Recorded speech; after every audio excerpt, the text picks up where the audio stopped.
Go to get your game on. Go for the beers. Go for the cheers. Go for the hit and the hits. Go for the stakes and the stakes. Go to get your parlay on. Go to get your party on. Go for the scene. Go for the screens. Go for the gallery. Go for the win. Go to Ocean. Visit theoceanac.com to plan your visit.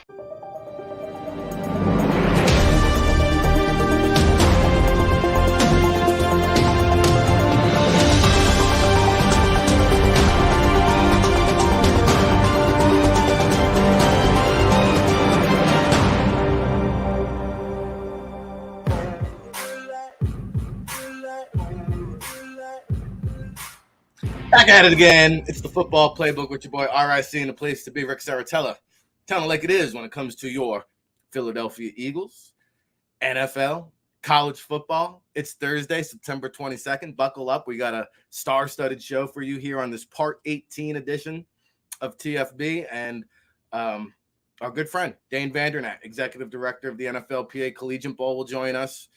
And we'll also have Neil Stratton from InsideTheLeague.com. And on Thursdays, we get a little tutorial with it. We go behind the scenes. Two guys that have been working in the league or with the league in some kind of capacity for over the last 2 decades. And so I wanted to pick their brain today a little bit about an article that I read by our own John McMullen, of course, Birds 365. Shout out to the Frozen screen. And but we're live and in color. Appreciate Eric, Adam, Birdman, Miguel, John. Good morning. Thank you for joining the show. Hit the like button nice and early. If you're watching on the replay or the archives, we could use some likes if you like what you're seeing, if you like what you're hearing. But, you know, McMullen brought up a good point that the Eagles are all in. And that championship window has been open, wide open. And you know, we talked about this. In fact, when I filled in for Johnny Mac a couple times on the Birds 365 show, I said, this is the best supporting cast that Jalen Hurts is ever going to have because he is going to command top dollar. And the ripple effect is somebody's got to go. And so I just did a quick check, and we're only on week 2. So I know we don't want to dive too deep into this, but it is worth looking ahead in terms of the ramifications and the trickle-down effect of a Jalen Hurts contract. So I'm going to pick their brains a little bit. But I counted 11 starters on this current Eagles roster and about 3 or 4 very impactful backup or key reserves that are going to hit the free agent market after this season, including the whole entire defensive line. So we'll get into that. Dane Vandernat, of course, 10 years as director of pro personnel for the Raiders. We'll put his GM cap on and say, hey, is Miles Sanders realistically coming back here? Can you afford to pay a top dollar running back? How do you kind of gauge a veteran like Fletcher Cox versus feeling confident with a guy like Jordan Davis, who's a rookie, somewhat of an unknown? We're going to pick these guys' brains a little bit later on in the show. Yeah, it got frozen up in here, and I'm not talking about my daughter's cartoon. It was frozen, and you guys kept it cranking in the chat room, so shout out to all you guys. John Dickerson, I did see the Rob Ellis gritty dance, and that was probably the highlight of my day yesterday. Golly. You know what? I'll say this about the Rob Ellis gritty. It lived up to every piece of Rob Ellis is the Jalen Hurts of JAKIB Sports. He has exceeded expectations. That gritty dance was so bad it was good. I mean, if you didn't get a chuckle out of that, then color you Scrooge, because that was hilarious, my man. And I'll tell you what, that's the one guy I want to see on the wedding dance floor that can carve up the carpet. And man, I'll tell you what, I'd like to see Rob Ellis do the gritty with a couple of cocktails in him and see what it looks like. But man, that was terrible. It was so bad. It was good. And so I did see that. If you did not see that, the JAKIB Sports YouTube channel has the replay on the archives, I believe. Yeah, I give him credit for doing that. Hey, If we hit 100 likes today, I'll do the gritty for you, but I'm not sure it's going to be as funny and hilarious. I like to think I have a little bit more rhythm, but maybe not. But hey, I'll do the gritty for you too. Give me 100 likes today. Can we get that? But hey, Rob is a man of his word. He lived up to it, and that was some funny stuff. Not so funny. Carson Wentz. It's Wentz week. He's not really laughing about this week because he's on his third team in 3 years. This is an audition for Carson Wentz, more so than Jalen Hurts. And I know before the Bird show froze, they posed the question to Dave, who does this game mean the most to? To me, it's Jalen Hurts, not Carson Wentz. Carson Wentz got paid. I don't think he cares. I don't think Carson Wentz, if he never started another NFL game in his career, would really give a shit. I don't. Jalen Hurts got something to prove. He wants to beat and showcase himself as the guy. And, you know, I saw the Jalen Hurts presser yesterday. He's a man of confidence. He also looked like a man that didn't really want to deal with the media yesterday, but he did. He sat there, he took it, and there wasn't really much to take away from it, but they did ask him about Carson Wentz, and he said, listen, he didn't even want to go there. He said, I'm really not looking backwards. I'm trying to move forward, so I don't really want to talk about that. Kudos to Jalen Hurts. Took the high road. He said, I'm not looking back. I'm just moving forward. Don't tell me deep down inside this game doesn't mean something. Both of these guys. Now, Wentz said, you know, he also took the high road. I'm excited. You try not. In fact, he told our own Nikki Jabavala, who joined us yesterday, she had the Carson Wentz quotes. You try not to make the game bigger than what it is. It's a big game. It's a big game for NFC East division ramifications. It's a big game for the future of Carson Wentz. It's a big game for the contract of one Jalen Hurts, who don't look now. Ocean Casino Resorts Gallery has him as the third contender for the MVP. It's a big game. And I got news for you. Like everybody says, hey, it's down in D.C. He's not going to really get the full grunt of the boo birds. It might only be 30% Philadelphia fans down there at FedEx Field. And this might be the one time they do get a chance to boo Carson. Because you know why? Next time they see him, week 10, got news for you. Could be Sam Howell starting for the Washington Commanders if they're 3-7, 2-6, whatever they are, come week 10. Carson Wentz might not even be the starter. Could be Sam Howell time if the Commanders are out of it. So if you're one of those Eagles fans, and we shout out to Gail Saunders, we got to get him on. And I know he's down. He's going to be down heavy. I know Darius Slay's family stopped by the 4th and John tailgate this past week. And I would suggest you go follow 4th and John and Gail Saunders if you want to get that DC trip. They get the bus, the ticket, the whole experience.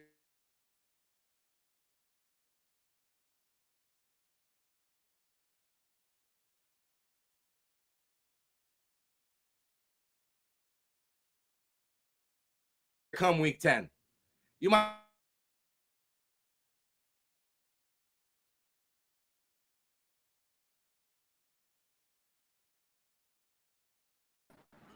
Sorry, chat. We lost Rick there. We're going to bring him back as soon as possible. But like he was mentioning, this is a big week for a lot of people. This is a big week for Carson Wentz. This is a big week for Jalen Hurts. No matter how much they want to minimize it or how small they want to slice it, right? You know, I fully expect this game to be competitive. I expect this game to be hard fought. I expect it to be really physical.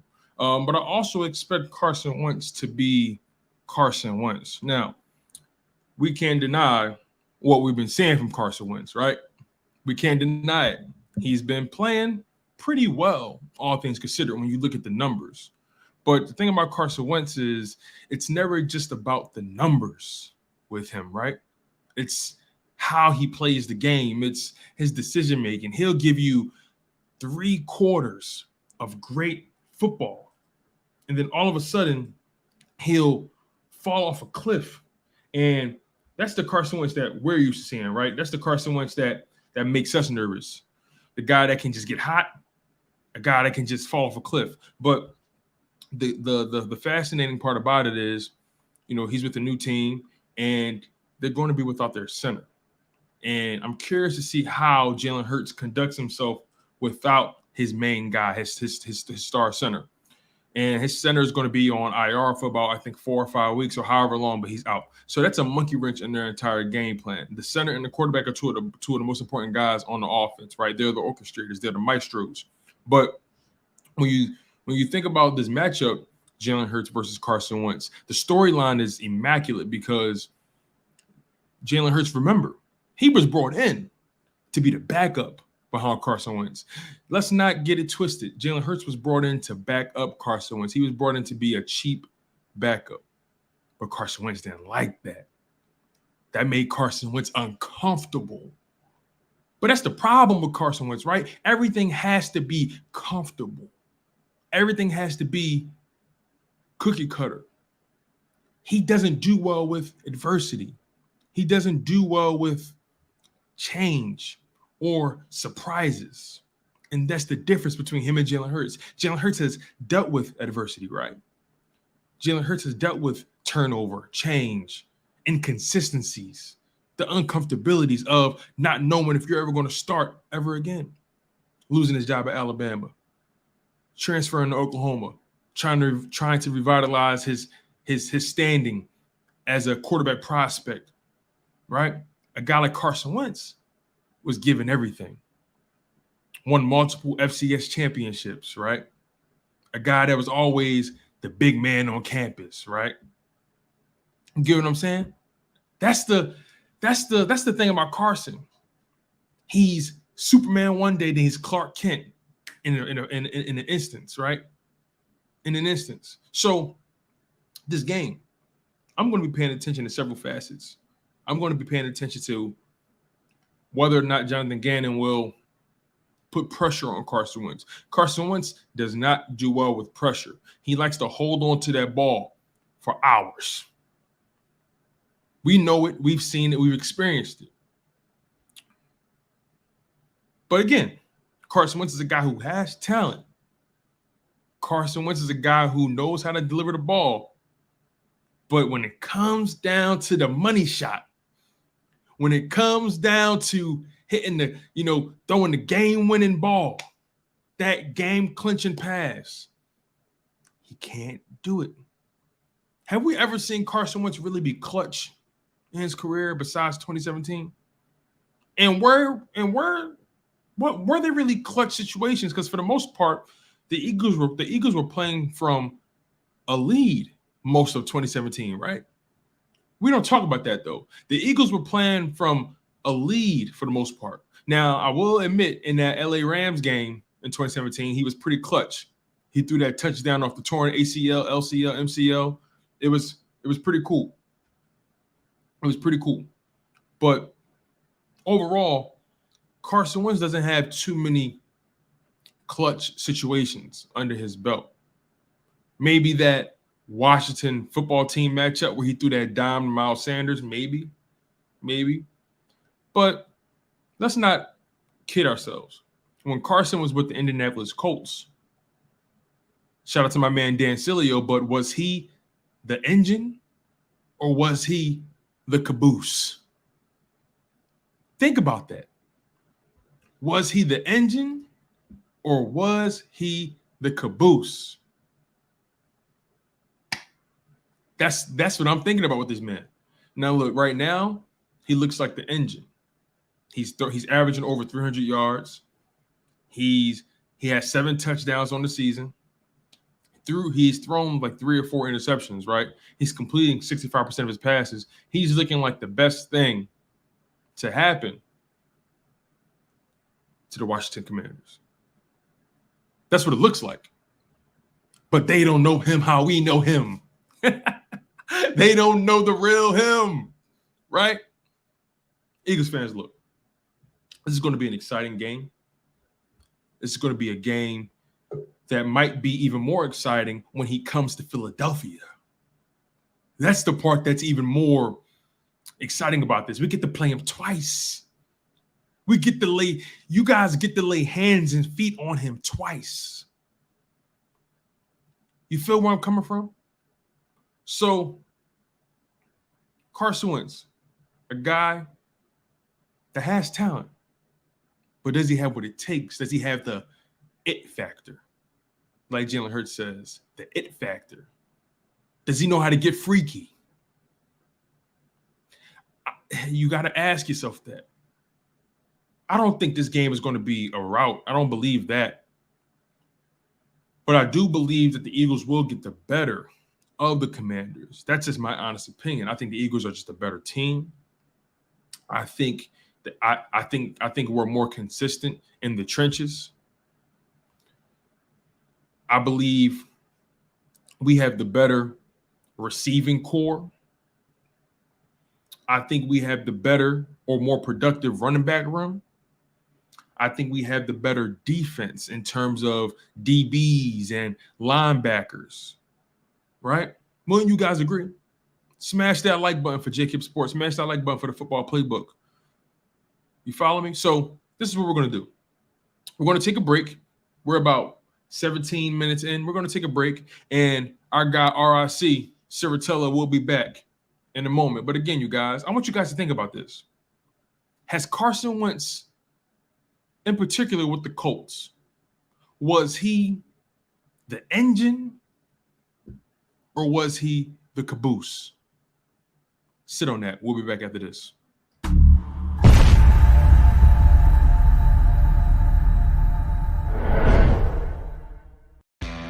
Go to get your game on. Go for the beers. Go for the cheers. Go for the hit and the hits. Go for the stakes and the stakes. Go to get your parlay on. Go to get your party on. Go for the scene. Go for the screens. Go for the gallery. Go for the win. Go to Ocean. Visit theoceanac.com to plan your visit.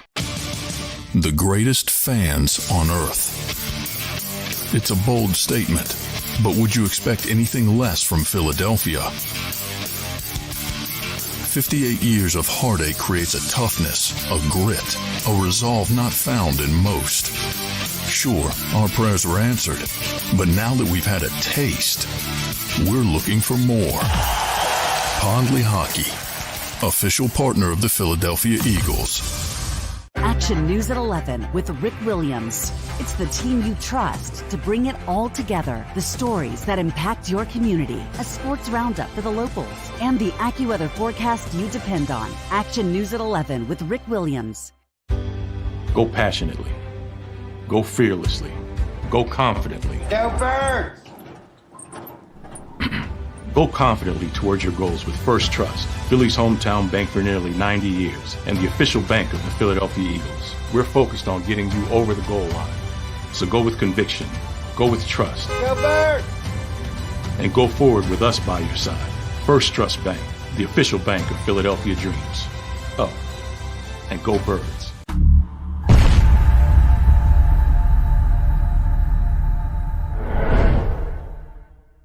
Welcome to Pondley Hockey. We've helped over 100,000 injured and disabled workers obtain benefits, as well as some of the biggest settlements in the state. If you've been injured at work, give Pondley Hockey a call.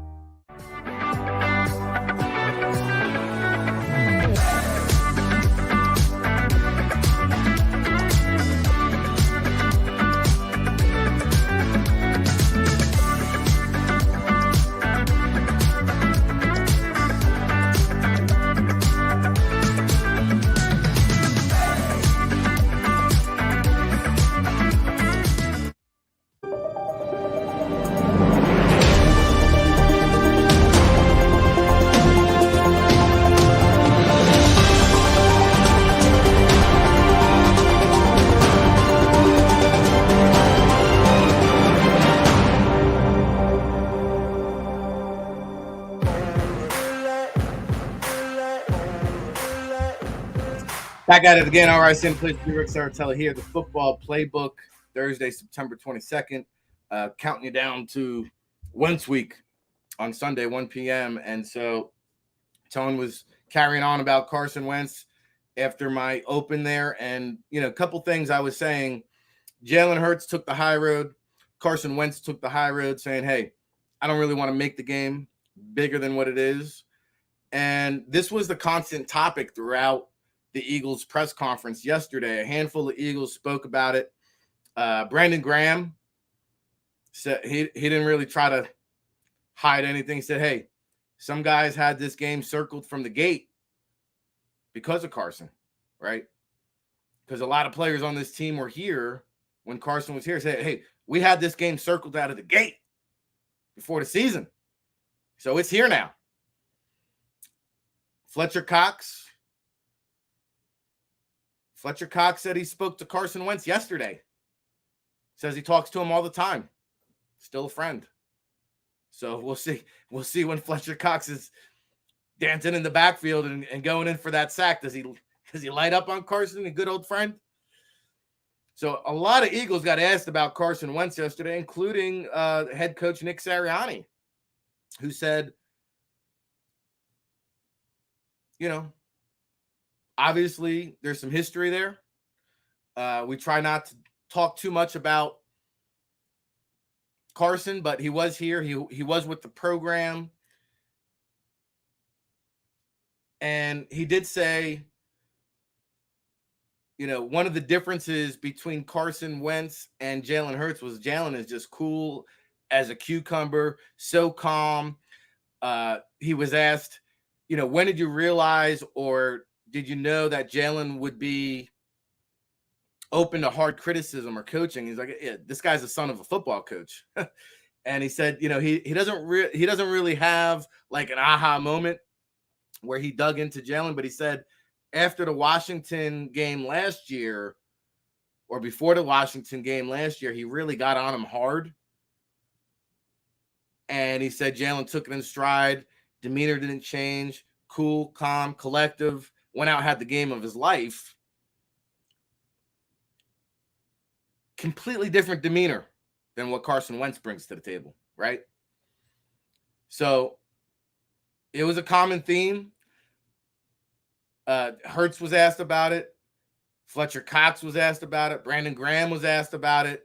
They all had a different response. Brandon Graham said, hey, I've been licking my chops. We had this game circled because we knew Carson was going to be there. Fletcher Cox was like, hey, he's a friend. I talked to him the other day. Jalen Hurts, he didn't want anything to talk about. He didn't want anything to do with that press conference yesterday. And then the final question of the Jalen Hurts press conference was about his Twitter. And I guess somebody tweeted out, Jalen Hurts does not quit or something to that effect. They said, what was that all about? He said, I don't run my Twitter, and walked off. I don't know what that means. Maybe somebody in the chat room does. I don't know. Couple other things from the press conferences yesterday. I thought it was interesting, and we knew this, but to say it publicly, like Ric Sirianni's got to be like the ultimate one of the most media-friendly coaches, because they were asking him questions, and he's like, Ruben, he called out Ruben Frank, I think. He's like, yeah, Ruben, I remember last year with the Hurts, 2 years ago, the Hurts-Wentz controversy. He said, he asked me about 5 different times in one press conference who was going to be the starter. He said, I didn't forget about that.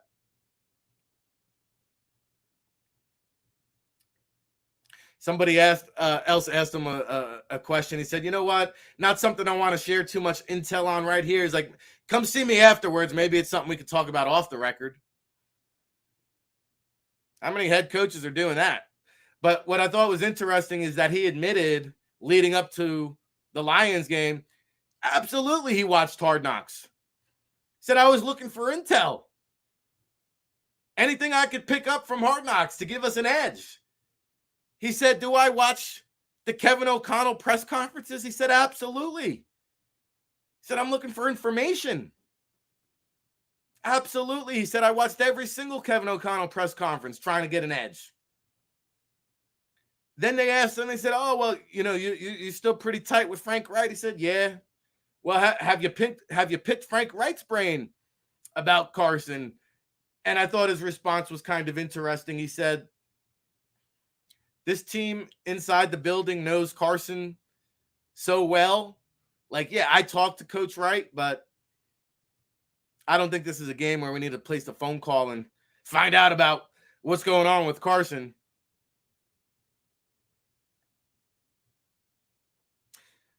So the other thing he said, he's in every single quarterback meeting with Shane, with Jalen. And he said the big thing here, like, Tom Brady and Bill Belichick, they never had a relationship outside the facility. They were partners on the field. They barely spoke off the field unless it was about his contract. And I read quite a few Patriots biographies. That was an icy relationship. Shane Steichen, Jalen Hurts, according to Ric Serritella, they're like boys off the field. And he said that's not just Shane Steichen. He said that's an organization philosophy that they preach and teach inside the building. He had a really good quote. Connect, compete, accountability, football IQ, and fundamentals. He said that's our organization philosophy. That is the Philadelphia Eagles organization philosophy. Connect, compete, accountability, football IQ, and fundamentals. That's what Ric Sirianni stands on. And this Shane Steichen, I know Jonathan Gannon was the one with 3 head coaching interviews during the offseason. Steichen is the guy, I think, that's ascending up the coaching ranks. So far, so good. Like Fletcher Cox said, it's only 2 weeks. They also asked Fletcher Cox about these expectations. I loved his answer. Spoken like a true veteran. He said, that's praise we don't deserve. Praise we don't deserve.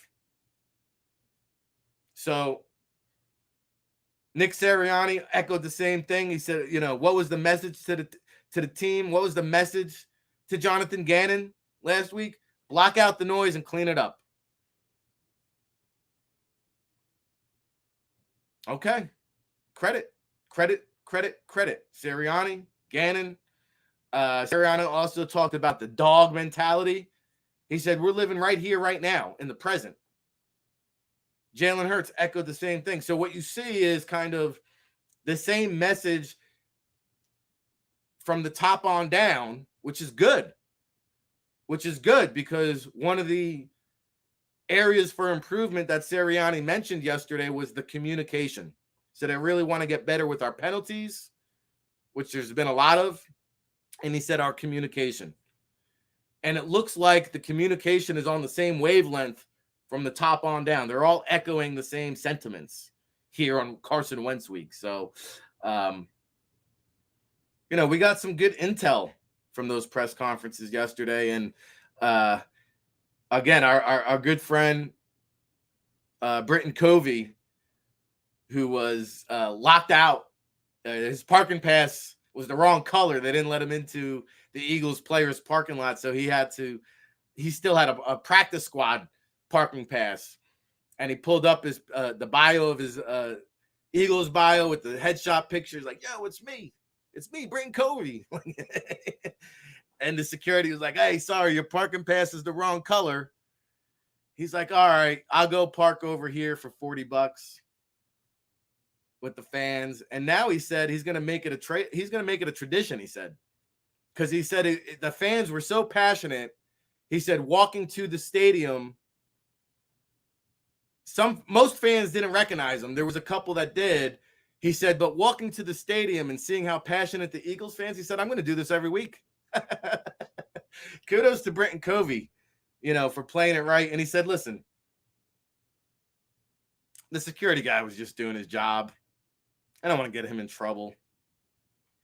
And somebody asked him if he pulled out the do you know who I am card? He said, I really haven't done enough yet around here to pull that out. He's like, maybe once I have a big game under my belt, I can go there. He's like, I really haven't done much to warrant that yet. And, you know, I still don't believe Britton Covey is on the 53-man roster yet. I think he was activated to the 53-man roster on game day. I think you get 3 or 4 of those. At some point, they got to make a choice on Britton Covey, Noah Togiai. I think both weeks they've been elevated to the practice squad. I thought it was 4. I heard Johnny Mack say it was 3 games, but I thought you get up to 4 games and then you have to make them active. So, you know, Britton Covey, I think, is trending towards a permanent roster spot. So just some takeaways from the Eagles pressers yesterday. You know, if you're in the chat room, yeah, I'll do the gritty for 100 likes. And it don't even have to be live likes. Like if you want to just hit us with the likes on the archives, I'll do the gritty for you. And I don't even know the dance steps. I've seen a lot of people do it. By this point, I've seen so many people do it in touchdown celebrations. I kind of have an idea of what to do. But after watching Rob yesterday, I got to start from scratch because what I thought the gritty was didn't resemble what Rob was doing. Rob Ellis just took the gritty backwards. He set the gritty back a decade. So if you want to see RIC do the gritty, I'm down with the gritty nitty. Just give me some love. Show me the likes. Come on, get those likes up. I see you in the chat room. When we come back, we have former Oakland Raiders Director of Pro Personnel, current NFL PA Collegiate Bowl Director of College Scouting, Dane Vandernat, is going to join us like he does each and every Thursday. I'm going to ask him about all these pending Eagles free agents, 11 starters set to hit the open market with the Jalen Hurts contract on the horizon. How do you gauge who stays, who goes? We'll pick his brain right after this. It's all brought to you by Ocean Casino Resorts.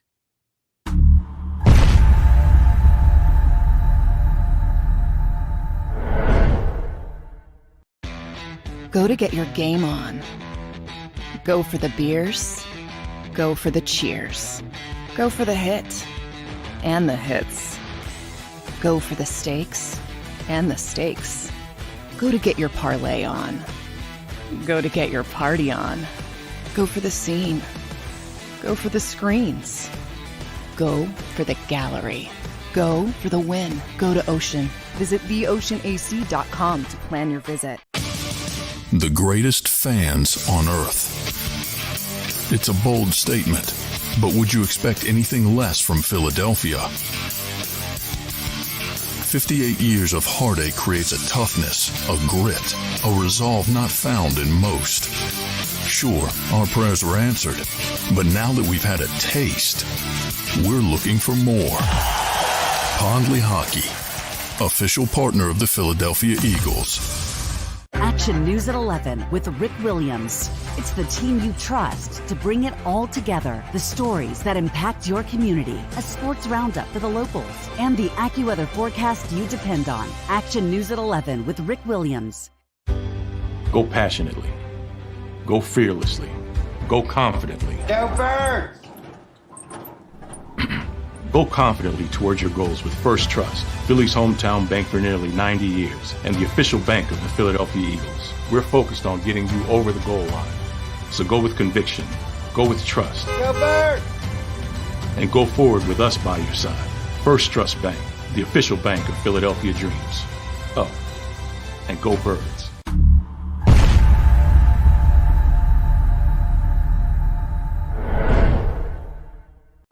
Welcome to Pondley Hockey. We've helped over 100,000 injured and disabled workers obtain benefits, as well as some of the biggest settlements in the state. If you've been injured at work, give Pondley Hockey a call.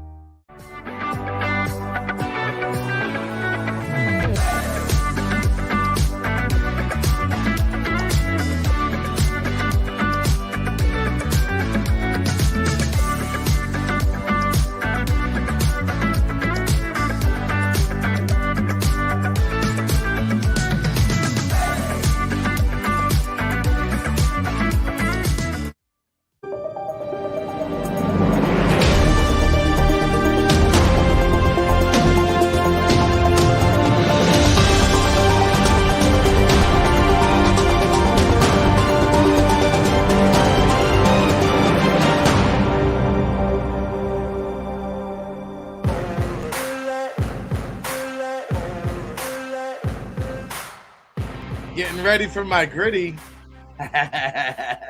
Are we gonna get the 100 likes? I'll do the gritty for you, man. And I'll tell you what, I hate to speak for our next guest, Dane Vandernat. If we get 1,000 likes today, 1,000 likes, I'll get Dane Vandernat to do the gritty, the executive director of the NFLPA Collegiate Bowl, joining us right here on the Football Playbook today. Good morning, Dane. How are you out there in Kansas City? Hey, Rick, your fans don't want to see that, man. They're going to be thinking that we're on radio here, bud. Well, you know, they're talking about the truffle shuffle now. Now they're speaking my language from the beginning. So I'm sure you've had quite a few offensive linemen that you don't want to see do the truffle shuffle during your time as director of pro personnel for the Raiders.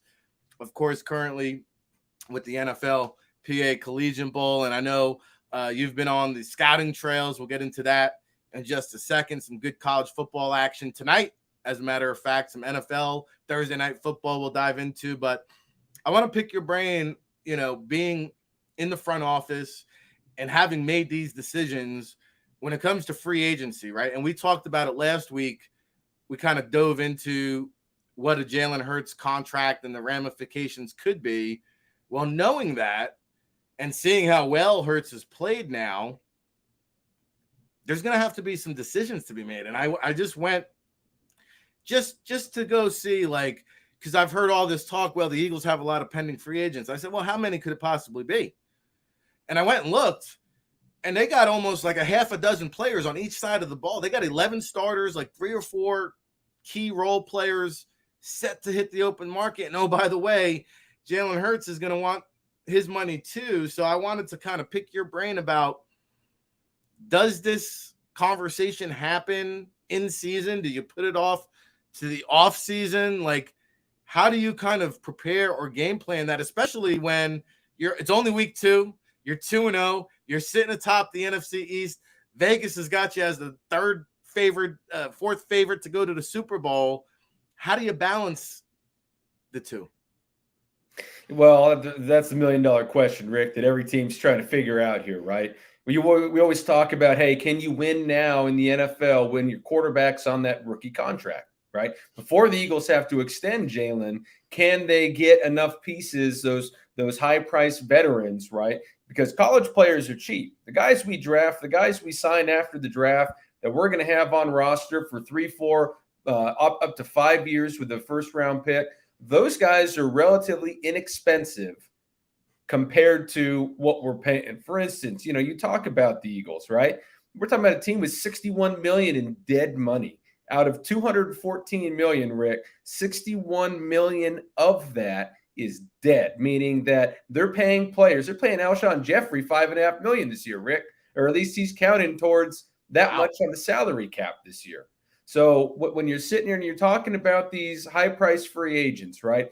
You know, Hargrave, for instance, he's number 1 on the salary cap this year at $17.8 million. Now, $12.75 of it is what he's actually getting paid. The rest is prorated signing bonus. But that's going to be a big chunk, right? That, hey, look, they're probably going to lose him. The one thing that the Eagles really have mastered and that Howie, Roseman, and co. do a great job of is they play the compensatory pick game. They are willing to lose these guys, right? For instance, you know, we're talking about guys like Chauncey Gardner-Johnson, right, who they just acquired from the Saints in a trade. All right, he may not have gotten as much play time in New Orleans, which is obviously why they were willing to part ways with him at a relatively low late-round pick cost. Okay, now he's a UFA after this year. If he goes on and if he continues to play well for the Eagles and he goes on and signs with another team for a decent-sized contract, that's going to be a late-round compensatory pick for the Eagles this upcoming season.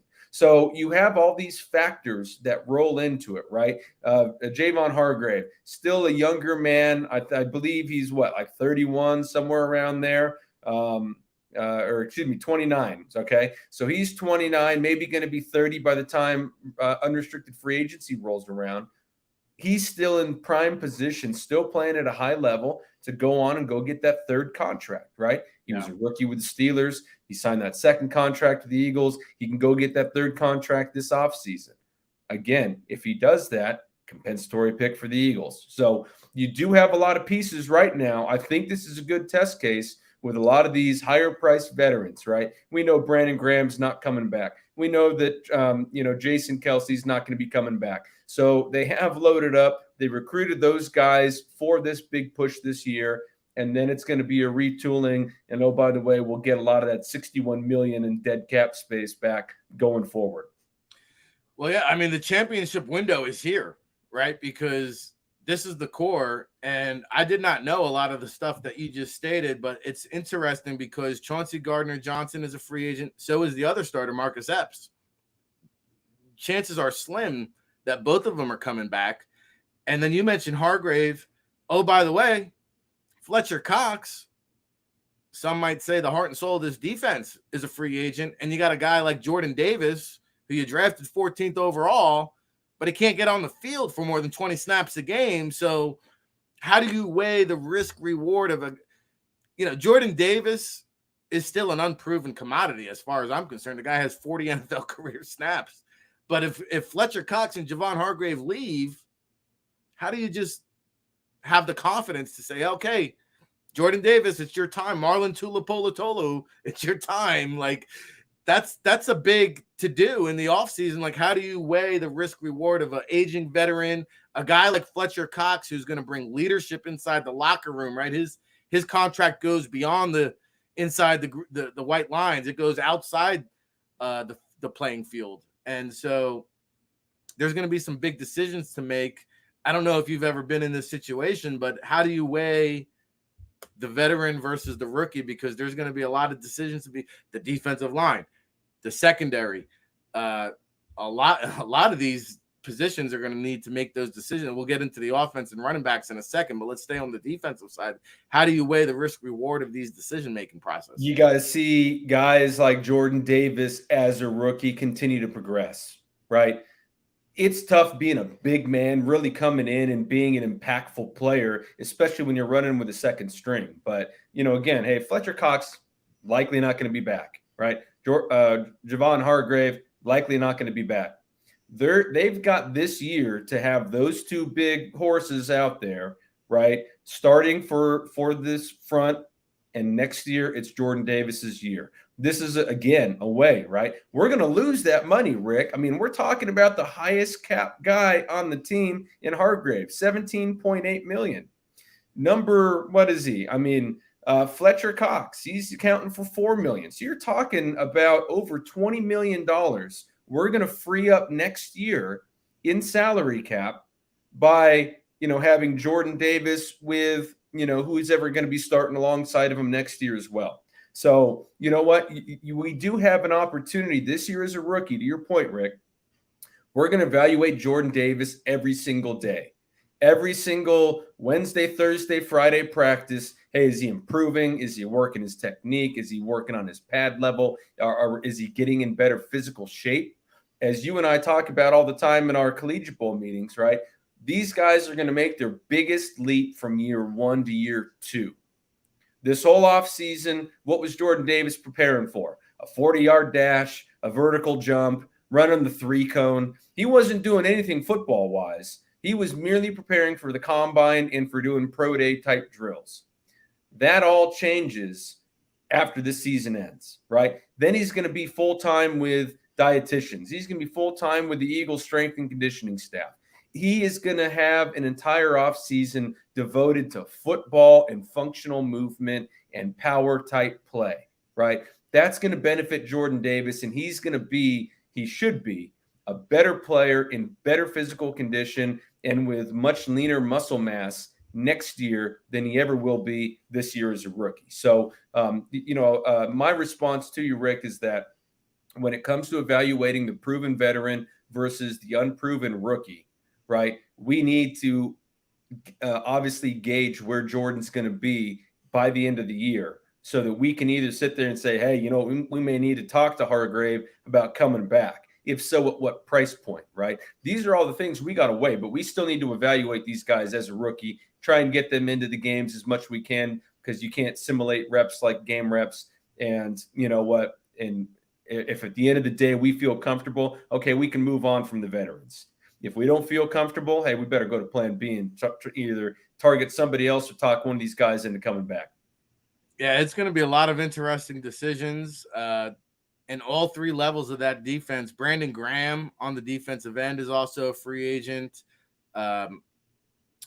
In the second level, you got two starting linebackers, TJ Edwards and Kaiser White, both hitting the open free agent market, yet Nakobe Dean hasn't seen the field for more than 5 snaps in 2 weeks combined. So that's going to be another evaluation process, because the chances of signing both Kaiser White and TJ Edwards is probably slim to none. Oh, by the way, James Bradbury is going to be in the free agency along with their 2 starting safeties.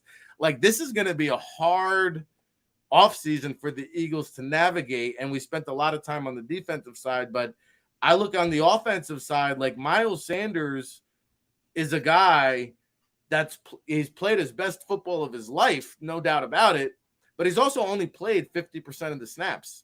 Yeah. Kenny Gainwell and Boston Scott have split the other 50%. So in this day and age, and with all these pending free agents, like, it almost seems like a foregone conclusion. Miles Sanders, there's no way.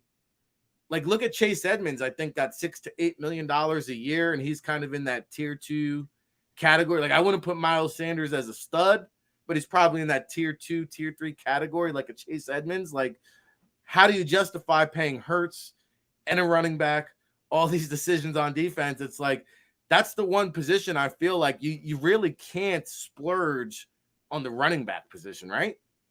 Well, you can and you can't, right? Because it's all relative. Are we talking about paying them, north of $10 million? Okay, then that would certainly be a splurge. But Miles Sanders has produced, Rick, as you're saying, right? Like, he's been a good football player for them. Yep. And to your point, he's still getting, if he's getting 50% of the shares and the other 2 guys are getting, the other 50%, well, he's still getting the lion's share in that regard. So, the one thing you can say about Miles Sanders is that he's been very productive. I mean, he averages over 5 yards a carry in his pro career. Well, shit, Rick, pardon my language, but a good running back averages 4.5 yards in the National Football League. So Miles Sanders is half a yard better every time he touches the ball than the standard for a good running back.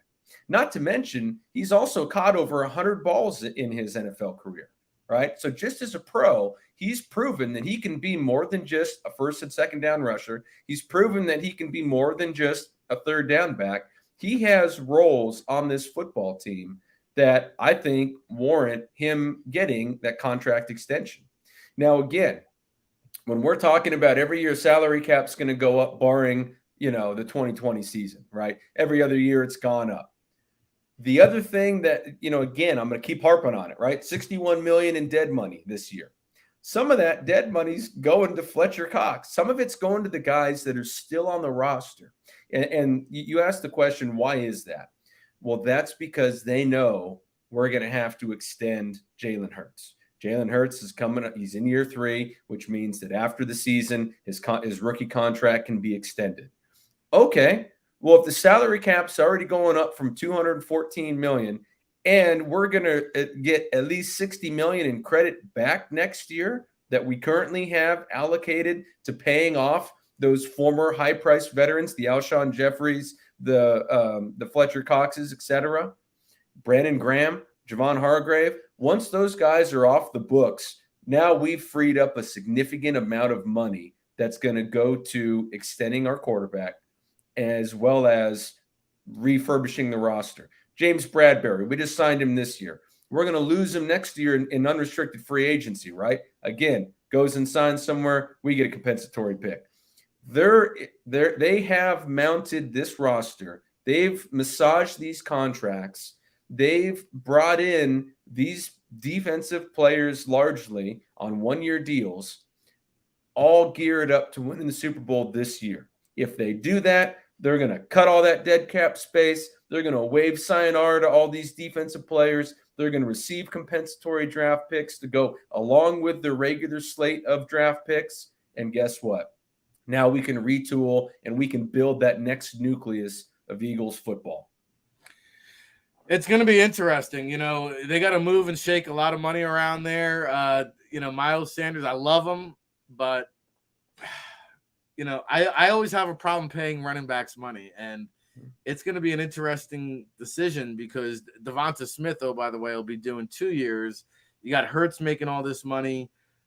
But like the Vikings, they paid Kirk Cousins. They had a relatively good defense until they had to pay Kirk Cousins. And from what you're telling me, a lot of these guys aren't going to be here. So we'll keep our finger on the pulse as the season goes on. But I thought it was intriguing. And the last one I want to ask you about this is like, how much is the pressure turned up? You mentioned, like, I don't know if Eagles fans realize how much this team was built to be all in this year and really win this year. It's built for this season. Does that get turned up a notch inside the building? Like, is Howie, Roseman, Ric Serritella, are they feeling that pressure to do it this year? Like, does that creep into the back of your head? Oh yeah, all the time. And I'd say the coaches feel that more than personnel people do, because coaches always feel like they're on a 1-year contract, right? That it's always, hey, it's in a sense Super Bowl or bust. It's, really show that we can compete for a championship every single year or bust. On a personnel side, you're feeling it, right? Because you've assembled this talent. It's not easy to add these guys. It's not easy to find trade partners that are willing to deal you quality players that are going to help your team at a reasonably low cost, right? These things are difficult. It's difficult to hit on a lot of draft picks on a year-to-year basis so that you can really build that nucleus of your team. It's difficult to find a quarterback. It's difficult to keep these guys healthy. It's difficult to field a competitive team for 17 weeks and then go out and start the postseason play. These things are extremely difficult, which is why, all what New England and Brady and Belichick did for the better part of the last 2 decades is all the more impressive, right? These things are not easily accomplished. But, so from the personnel standpoint, when you feel like, hey, look, this could be our year, we've got our ducks in a row. We feel like we've put together the right roster that can challenge, not only win the NFC East, our division, but go on and rival the Rams, rival the Buccaneers, the elite teams in the NFC, so that we can go and compete in the Super Bowl, right? That's what they feel like they've done. So you definitely are cognizant of that window, all the work that's gone into it, and now is our time to shine. Because we know that, hey, look, we're going to have to start cutting bait with some of these guys after the year from a financial standpoint. So we better do it while we have them before we have to retool, rebuild, whatever you want to claim it. No, there's going to be a lot of decision-making going on each and every week, evaluation, and Dan Vandernout, of course, 10 years with the Oakland Raiders, currently NFLPA Collegiate Bowl. Oh, by the way, we've got some college football tonight. We'll get into your scouting trails in just a second, but for those of our listeners that just love football, we'll get to the Steelers and Browns in a second, but let's keep it NFL, and then we'll switch to the college gear. Steelers at the Browns. I haven't had a chance to check the rosters. Do we have any NFLPA Bowl alumni going on tonight? Oh, shoot. Well, we got 3 active on the Steelers and 4 active on the Browns. So, I know nobody wants to talk about the punter for the Steelers, but our man Presley Harvin, Rick, one of the guys you'd probably least pick out of a lineup to be the punter is the starting punter for the Steelers. Been doing a great job. Jameer Jones, outside backer from Notre Dame, is still there hanging around. And Arthur Mollett, who you did a great job highlighting in a piece for us this week, Rick. He's bringing up the nickel special teams role for Pittsburgh. And then we've got we got a great rookie in DeAnthony Bell, safety for Cleveland, making a mainstay on special teams. Yeah. Demetric Felton, one of those running backs similar to Miles Sanders, a guy that can be versatile and do a lot of different things. Jordan Kunasek, who you also highlighted, and Michael Woods II, our man from Oklahoma that, had a phenomenal NFLPA Bowl this year. So those 7 guys are on active rosters, hoping all 7 are going to be active tonight. And then we have quite a few, guys. We have 4 practice squatters for the Steelers, 3 for the Browns. Oh, by the way, we got some familiar names to Eagle fans, and Jason Huntley, running back. He's on the practice squad for the Steelers. Oh, okay. As well as Chappelle Russell, Temple Tough, Rick, Yep. linebacker with the Steelers as well. Wow. Okay. Yeah. So Huntley, I always liked Huntley coming out. New Mexico State had some kick return experience as well there. So, Hey, don't hate on the punters, Dane. Aaron Sipas is a big global sensation after his special teams tackle this past week. They're going outrageous down there in Australia over Sipas. He's a global superstar now. So good job there with man. It sounds like about 15 guys from the NFLPA Collegiate Bowl will be participating in tonight's Steelers at Browns game. I'll have some more on that later on in the show. But I mentioned West Virginia, Virginia Tech is also tonight on the college football docket. Let's change gears here.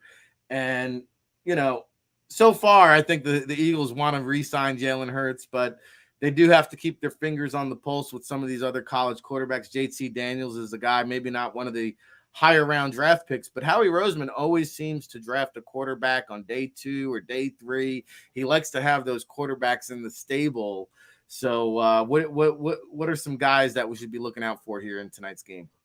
Yeah, well, I mean, to your point, and that was always Bill Walsh's point too, right? That, hey, draft a quarterback every year and see if you hit on one. Because if you do, okay, well, great. We have the most important position in all of sports, in our meeting room, sitting there, develop into a backup. Maybe he has a chance if he gets into some games, right? You think of a guy who's our man, the beard from Harvard that is now an analyst. Yeah, Ryan Fitzpatrick.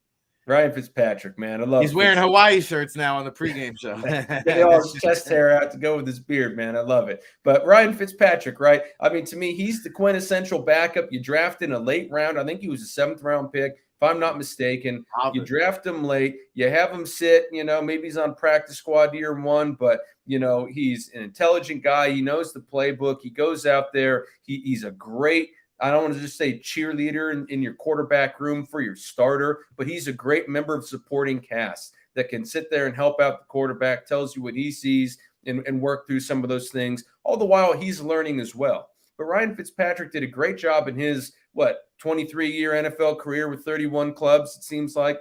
He did a great job hanging in there, performing when he had an opportunity, and he earned himself a couple contracts and some starting opportunities as well. So for me, I agree with that Bill Walsh, that Howie Roseman philosophy. Hey, see if you hit on a guy. If you do, it's a really good investment, especially if it's a day 3 pick. It's a, low risk, high reward type pick. You have JT Daniels, as you mentioned, from West Virginia, quarterbacking, former 5-star recruit from USC to Georgia, now getting some play time up there at West Virginia. Big year for him to show, we know he has the physical, athletic, arm talent. Now can he put the consistency out there for NFL talent evaluators? He's going up against underclassman Grant Wells, the old Marshall, West Virginia transfer. Yeah. Now he's over there at VPI. He's got some receivers there, Rick, a couple other transfers, right? Jaden Blue from Temple Tough also there. Yes. He's got some talent. He's a little bit of the smaller sized, he's about 5'10 and a half, 190, can work some of the slot, really good hands. Connor Blumrick, right? He's a Texas A&M transfer. He was a quarterback at one point, but he's one of the leading receivers now for Grant Wells in that Virginia Tech offense. He's playing tight end. And then they have Caleb Smith, receiver, homegrown, and Nick Gallo, tight end, also helping to lead a pretty potent passing game there for Virginia Tech. Yeah, and I had then a chance for West Virginia, not only do we have, JT Daniels, but he's thrown to Bryce Ford Wheaton, big-bodied receiver, has played well so far this year going up against Pitt and some of the other games that they've had.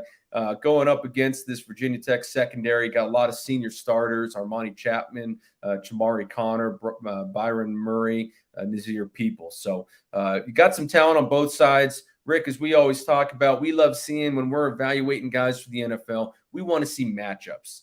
The NFL is a matchup league. We want to see these guys go one-on-one against other comparable guys that are also going to be playing on Sundays. So this is a good matchup that we can see JT Daniels, Bryce Ford Wheaton against this senior secondary, right? Guys that we're going to be talking about here, not only from the NFLPA Collegiate Bowl, but also, in the draft and post-draft free agency. I had a chance to see JT Daniels week 1. He looked pretty good, man. I think he still has some potential there. And Jaden Blue, who you mentioned, this guy's catch radius, I just remember him having some of the longest arms I've ever seen when I saw him down at Temple. So I'll be keeping an eye on that. Of course, you were on location across the nation last week, this week. Let's start off with your travels from last week. Where did you go? What did you see? Yeah, back out in Manhattan, Kansas, Rick, to go see K-State, undefeated K-State take on undefeated Tulane. And both teams couldn't leave the day with that same record. And Tulane ended up winning up there in a big upset. You know, I think they had a little chip on their shoulder, man. But the Green Wave, Coach Willie Fritz, very well coached team. They got some really good tacklers. They have they're a talented group of 5 team. You know, K-State's a good football team. You know, they took it to a good FCS team in South Dakota. They were, 2-0 going into this thing. I expect K-State to be in a nice bowl this year. They got Oklahoma this weekend. It'll be a good test. But K-State has some pieces, and Tulane went up there and did a nice job bottling them up and playing a competitive game. So enjoyed seeing that one. Had a couple, linebackers that really went off, for Kansas State. One of their linebackers I really like, Daniel Green. He's the other 22 to go with Deuce Vaughn over there. But Daniel Green, he had a nice interception return, little 49-yarder against Tulane. He's more of an instinctive downhill linebacker, showed that he can factor in the passing game, if you will.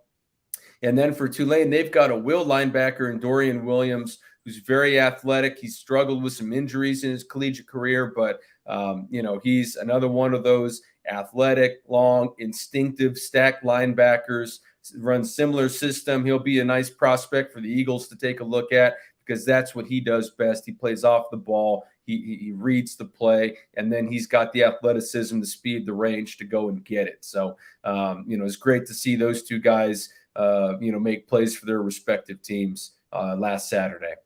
And we're combing the country, always looking for talent. The most diverse all-star game in the country, the NFLPA Collegiate Bowl, coming January 2023. Of course, you can go to collegiate.nflpa.com for Dane's reports, my reports. We're highlighting prospects. We're covering NFLPA Bowl alumni. And oh, by the way, in case you thought I forgot, it's 217 days until the 2023 NFL draft out there in your neck of the woods, Kansas City, Dane.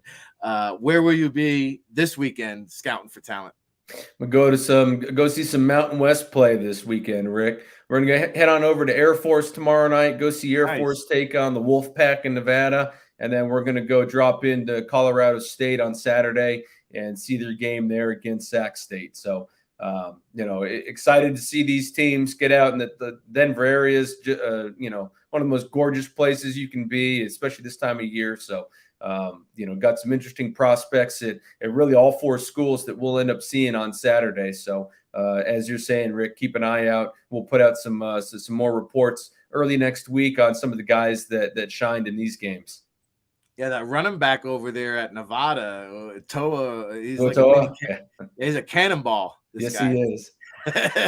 He's like 5'7", like 250 pounds. It seems like, and he's just sitting there ricocheting off guys. Man, he's productive as all get up. I really like him. He's a fun little running back to watch, man. I do. I enjoy watching him play. All right, what about before we get you out of here this weekend? Don't look now. My Jersey boys, Rutgers, riding high, 3-0 at home against Iowa. They're saying the stadium's going to be a sold-out affair. They haven't seen anything like this in Rutgers in a very long time. That's what I'll be keeping an eye on. But what is Dane Vandernack going to be watching this weekend? I just want to hear if they're bringing back the Metallica, for the Rutgers defense when it comes time to make a play. But, that's an interesting game, Rick, just because, we need to find out about both these teams. You're saying 3-0 Rutgers. Okay, well, Iowa, you just lost at home to Iowa State, your big in-state rival. Iowa State's a good matchup. I'll talk about them in a minute here. But, Iowa has been less than glamorous so far. So want to see what type of team is Iowa really fielding. They got a lot of really impressive seniors draft pick-wise, but, that's not the same as being a great college football team for the season. Want to see, can Spencer Petras, make some things happen. Want to see some of these guys really come on and shine. But I think you got some really good games this weekend in addition to that Big Ten matchup. In the ACC, we got Clemson, Wake Forest, right? We got some big quarterbacks be going head-to-head. SEC East, we got another rivalry game, Florida, Tennessee, SEC West down at Jerry World, Rick. We got Texas A&M, Arkansas. But I really am looking forward to this Iowa State-Baylor game, right? Two teams, Rick, that in my opinion are sneaky good, that are going to factor into the top 25. Baylor's already highly ranked. They got some big D linemen, right? Siaki Ika, TJ Franklin, Jackson Player. They're going to be going up against Trevor Downing, the left guard from Iowa State. Really fun matchup that will be to watch, to, really see, how is Trevor Downing? He's a highly rated guard. He should be a draft pick this year from Iowa State. We'll see how he's going to hold up, versus the power of this interior line for Baylor.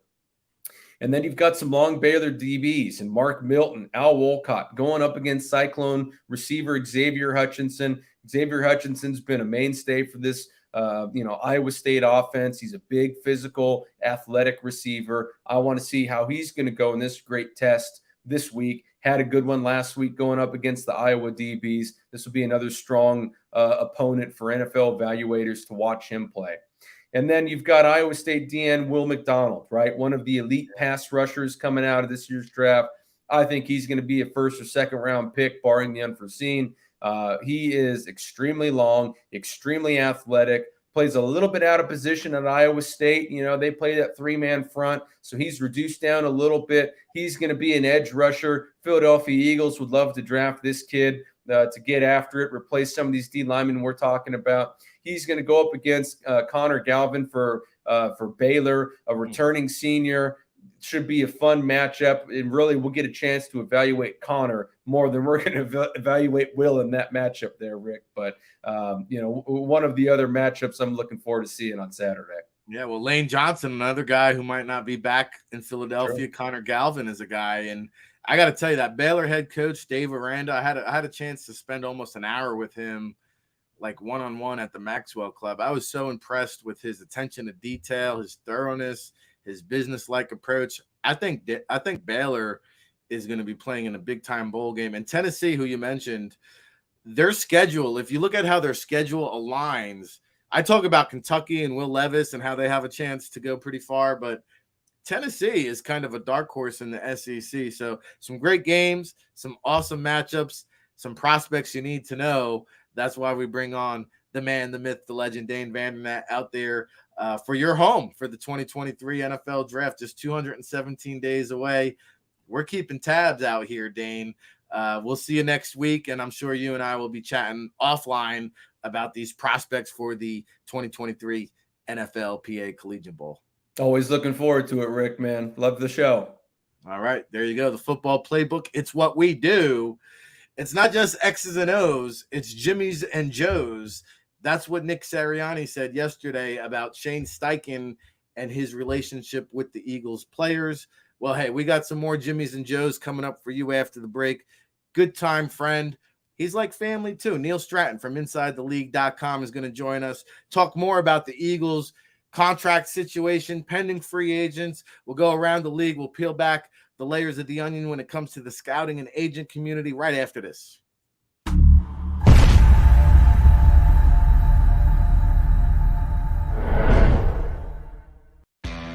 Go to get your game on. Go for the beers. Go for the cheers. Go for the hit and the hits. Go for the stakes and the stakes. Go to get your parlay on. Go to get your party on. Go for the scene. Go for the screens. Go for the gallery. Go for the win. Go to Ocean. Visit theoceanac.com to plan your visit. The greatest fans on earth. It's a bold statement, but would you expect anything less from Philadelphia? 58 years of heartache creates a toughness, a grit, a resolve not found in most. Sure, our prayers were answered, but now that we've had a taste, we're looking for more. Pondley Hockey, official partner of the Philadelphia Eagles. Action News at 11 with Rick Williams. It's the team you trust to bring it all together. The stories that impact your community, a sports roundup for the locals, and the AccuWeather forecast you depend on. Action News at 11 with Rick Williams. Go passionately. Go fearlessly. Go confidently. Go Birds! Go confidently towards your goals with First Trust, Philly's hometown bank for nearly 90 years, and the official bank of the Philadelphia Eagles. We're focused on getting you over the goal line. So go with conviction, go with trust, Go Birds! and go forward with us by your side. First Trust Bank, the official bank of Philadelphia dreams. Oh, and go Birds.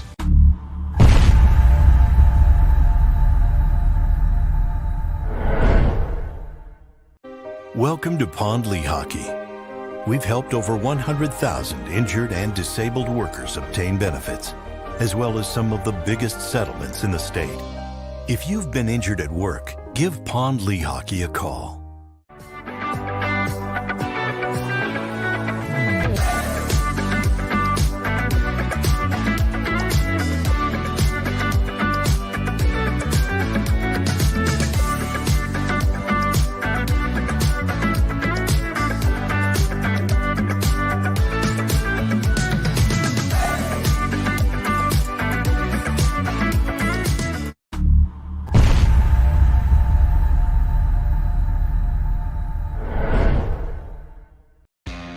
Go to get your game on. Go for the beers. Go for the cheers. Go for the hit and the hits. Go for the stakes and the stakes. Go to get your parlay on. Go to get your party on. Go for the scene. Go for the screens. Go for the gallery. Go for the win. Go to Ocean. Visit theoceanac.com to plan your visit.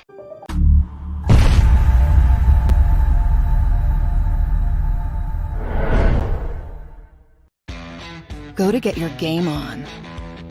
Go for the beers. Go for the cheers. Go for the hit and the hits. Go for the stakes and the stakes. Go to get your parlay on.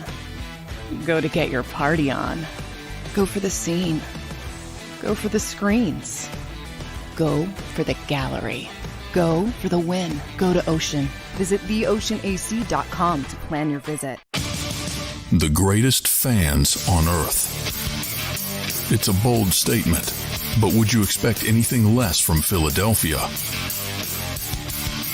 58 years of heartache creates a toughness, a grit, a resolve not found in most. Sure, our prayers were answered, but now that we've had a taste, we're looking for more. Pond Lee Hockey, official partner of the Philadelphia Eagles. Action News at 11 with Rick Williams. It's the team you trust to bring it all together. The story.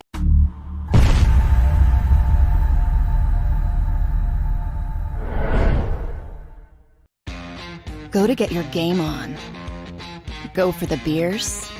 Go for the cheers. Go for the hit and the hits. Go for the stakes and the stakes. Go to get your parlay on. Go to get your party on. Go for the scene. Go for the screens. Go for the gallery. Go for the win. Go to Ocean. Visit theoceanac.com to plan your visit.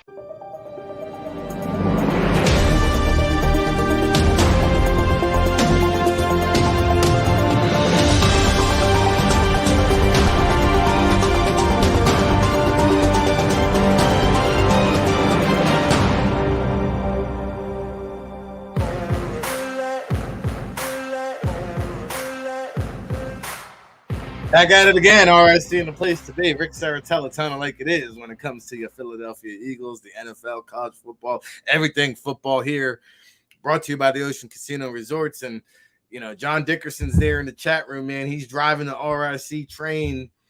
If you want to see me do the gritty, we can have a dance-off here on the JAKIB Sports YouTube channel. Our guy Rob Ellis was breaking it down, busting a move. Not exactly somebody who I want on my wedding dance floor, but hey, you want to see RIC do the gritty, man? All it's going to take is 100 likes. Dane required 1,000 likes. Let's see how many likes it's going to take for Neil Stratton to do the gritty, of course, CEO and founder of InsideTheLeague.com. Neil, how many likes do we need to get today for you to do the gritty next week? Oh boy, I don't know if anybody wants to see me dance. I guess if we got 20, I think that would be Okay. but that may be a really hard sell, Rick. Well, you're underselling yourself, Neil. You're setting the bar low. And, we have you on here, of course, Neil Stratton, InsideTheLeague.com. I forgot to mention, Dane Vandernat does a great job over on smww.com. If you want to do his football GM and scouting course, Neil Stratton over on InsideTheLeague.com, also bringing you literally Inside the League with Zoom calls, current and former NFL front office executives on the regular, and of course, his books, Moving the Chains, Scout Speak, two of my favorites, highly recommended over there. You can get them on Amazon.com. But Neil, we bring you on here to kind of take us inside the league, right, with the scouting and the agent community. We've kind of dived into the Jalen Hurts whole contract scenario pretty deep on the football playbook. But I was getting into this with Dane. It's like, hey, there's going to be 11 starters and another 3 or 4 key valuable backups or reserves that are hitting the free agent market next year. And everybody's talking about, hey, Jalen Hurts, top money, big money. And then, oh, by the way, right there, his backfield mate, Miles Sanders, is going to be a free agent. And I look around the league, teams that put big time money into running backs, it usually doesn't work out. Like, I look at Saquon Barkley. I hate to pick on him. He went number 2 overall. They got a lot of money tied up in there. And the Giants have never been good since they drafted him. And say what you want about Ezekiel Elliott. He's been an all-pro, Pro Bowl performer, one of the top. Dallas Cowboys haven't won anything. Like, even Adrian Peterson, for a Hall of Fame career, never really put a team on his back and carried a team to the Super Bowl. So I wanted to pick your brain about how feasible is it for the Eagles to bring back a running back when they're negotiating a potential long-term deal with their franchise quarterback. And, oh, by the way, you got about 10 other starters that you have to worry about. What can you tell us about previous contracts? What can you tell us about the standard market out there on the running back situation? And what can we expect as Eagles Nation to see come offseason with Miles Sanders? Well, if you look at the top 15 or 20 running backs as far as salaries right now on average per year, you see that a lot of them are still in their rookie deals, which kind of goes to the point you already made, Rick. There's still not an appetite in the NFL for giving big second deals to running backs because of their durability, and I guess the perception, at least, that they're pretty disposable, and most teams are trying to find 2 guys to pay rather than just one. I think given that circumstance, Sanders is going to be an affordable piece for him. I look for them. He's probably looking at 2 years at maybe around 6, maybe 7, depending on how this season goes per year. I think that's something you can afford, and then maybe they continue to look for a little help in the draft. I'm not sure exactly how old Sanders is. He's late 20s, somewhere around there. No, he's only I think 4 years in, so he's probably around 26. Yeah, right around there. So I think he still is going to be someone who's affordable for him. They may want to kind of upgrade, but I mean, if he has a productive season, he's certainly been a key part of that backfield for a little while. And, he's a standard grade running back in the NFL. Again, I don't think he's going to be looking for a lot of money. The agencies he's with is pretty reasonable. I think their history is not such where they're going to be trying to really break the bank. So I think Sanders is probably a guy that they can find something for. And I think he sticks around with the team for at least a couple more seasons until he gets to that right on the threshold of 30 and where he's probably on the wrong side and they're looking to upgrade. He definitely has another NFL contract in him. So Chase Edmonds, I think that was his second or third team, but I think he's kind of in that tier 2 category, like a Chase Edmonds. I would even compare him maybe to like an Arian Foster with the Houston Texans. The way that Miles Sanders is playing, he's playing at a very high level, very productive. But to the point you just made, like, running backs are so susceptible to break down at any given moment. Mm-hmm. I can't really think of a running back contract that you said, hey, that was a good deal, or hey, that really worked out. And like, even Alvin Kamara, who you mentioned last week, as good as he is, like, he's still not capable of keeping the Saints afloat because guess what? The quarterback's always hurt or injured. And I mean, It's going to be tough. It's going to be tough when you have all these pending free agents. And, oh, by the way, Devonta Smith is going to be eligible for a contract in 2 years. I just don't know how you keep all these teams or all these players together. And we're seeing that around the league, because I know another thing that you're keeping tabs on at InsideTheLeague.com is how many guys are drafted by a team and let go by a team, but actually remain in the league. So, you know what? You might not have hit necessarily on the draft pick, but you knew what you were looking at because, hey, you know what? These guys are still kind of hanging out around the league. What have your tallies shown you? I know the Eagles are one of the players here. What have you found from your studies? Well, speaking of the backfield, Boston Scott's a guy that was drafted by the Saints, but he's had some good snaps with the Eagles. He's hung around. He's a small guy, but he still can run a little bit between the tackles. You see players that are drafted by teams. Maybe they don't stick on a roster for one reason or another, but they wind up staying in the league. And to me, that's a pretty good measure of how effective an NFL team's scouting department is if they can find guys that are league grade, even if they aren't good enough at 53 for a number of reasons. Our breakdown last week, the Friday wrap in our weekly newsletter found that the Eagles were tied for 22nd in the league in total former draftees with 44. As perspective, the Ravens came in number 1 with 70. The Vikings were just one player behind with 69, and there are 3 teams that were tied with 57. That puts, the Eagles were in that bottom 10 as far as players, and they in the last 10 years they've drafted 71 players. So they're getting. It's not like they're trading away all their picks and they don't have a lot of selections. They've got averaging 7 per year. So they're getting a decent haul, and the players aren't sticking around. And I think that's elite in the league, I should say. And that may be one reason why Howie Roseman kind of turned over his scouting department in the offseason. He wanted to see some fresh perspectives. He wanted to see different ways of looking at things, perhaps bring in the analytics a little bit more so and have a greater impact there. And that's a little hard to do when you've got a veteran scouting staff that's going to be resistant to that kind of thing. So it was an interesting look at things. I think that the Eagles will look to try to improve as they go forward in the sustainability of the players that they draft. As, again, more perspective, the Cowboys were tied for 6th just looking in the division. The Commanders are 16th and the Giants 17th. So they were the 4th team in their division. Just as this is just one gauge of the effectiveness of a scouting staff. But I think it is a relevant one because you pick players and if they don't work out with you, they go straight out of the league. That's a pretty good indicator that the league didn't share your opinion on those players. And there's a lot of scouts out there doing a lot of evaluations. To find out that other teams didn't like your guys is not such a great sign. Pretty interesting stuff. And before my next point, you just said something that I want to follow up on. You said that the new Eagle scouts or some of the people that were brought on are maybe a little bit more analytical. Is that kind of a point of emphasis that Howie Roseman wanted to implement with his hirings in the front office and the scouting department?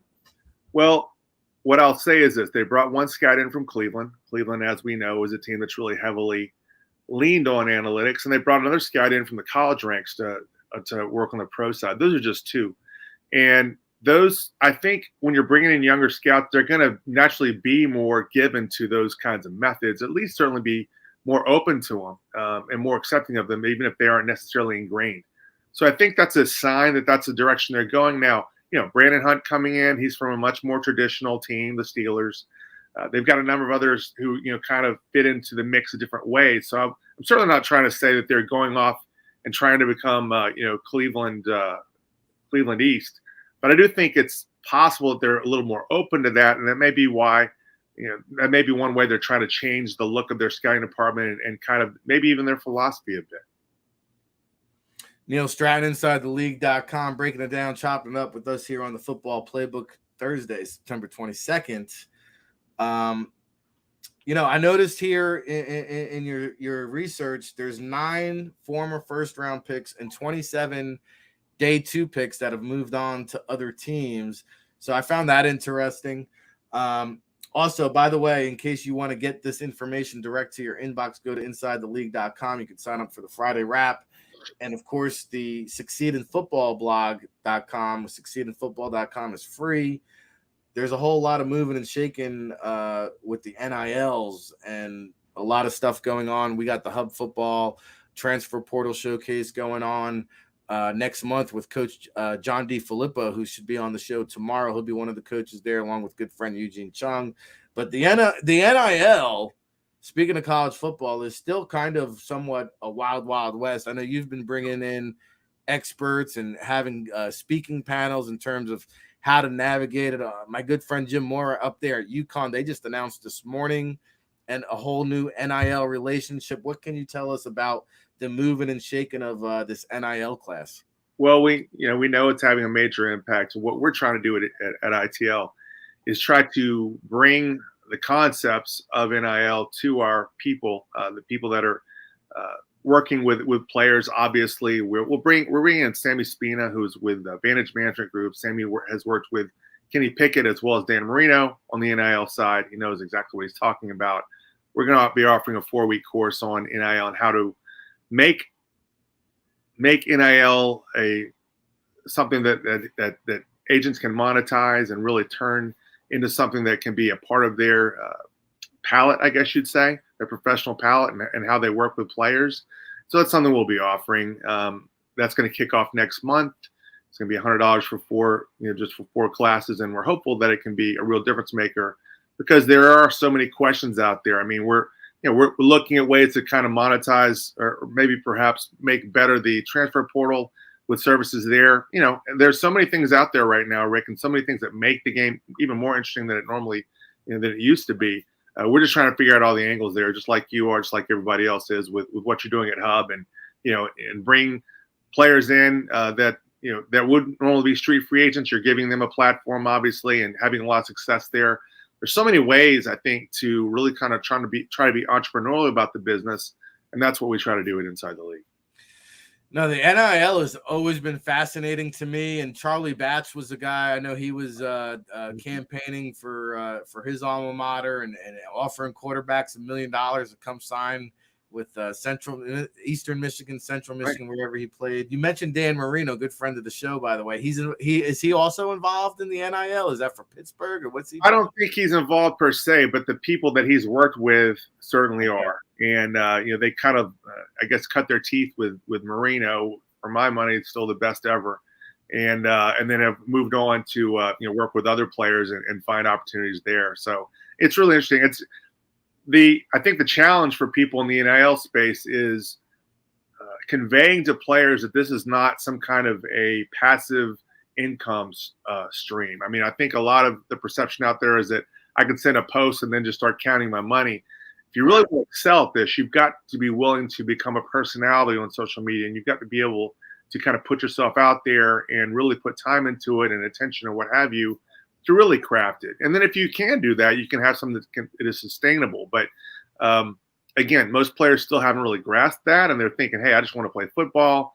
And I get that as well. It's a difficult kind of fine line to walk there. We're going to be trying to help agents and people that are in that space really relate that to players in a way that they can understand. Yeah, and I believe in 2-3 years from now, college football will be viewed as a pro sport because these guys will be getting so much money. I mean, look at Jordan Addison. I mean, millions of bucks being thrown at this guy. So if you happen to talk to my guy, Dan Marino, tell my paisan I said hello. We did a great interview with him at Anthony's Coal Fire Pizza a couple years ago. The Marino Parmesan is a great sandwich over there, by the way.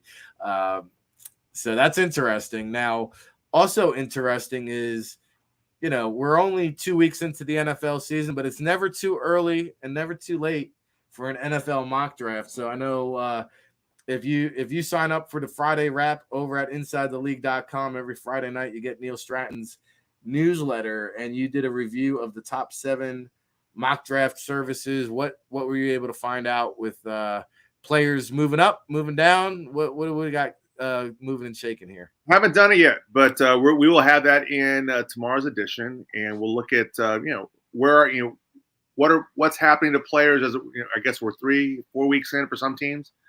That's enough for some players to be rising and some falling, and we try to look at how 7 top services look at the players with their mock drafts immediately after the draft, and then we kind of watch, kind of trace that through the season. We'll do that 3 more times between now and the end of April, and it's always fascinating to kind of trace the evolution, see who's rising, see who's falling in a comprehensive way. If you look at it, going all the way through the year, it really tells a story of kind of how the college football season evolved and how these players all moved.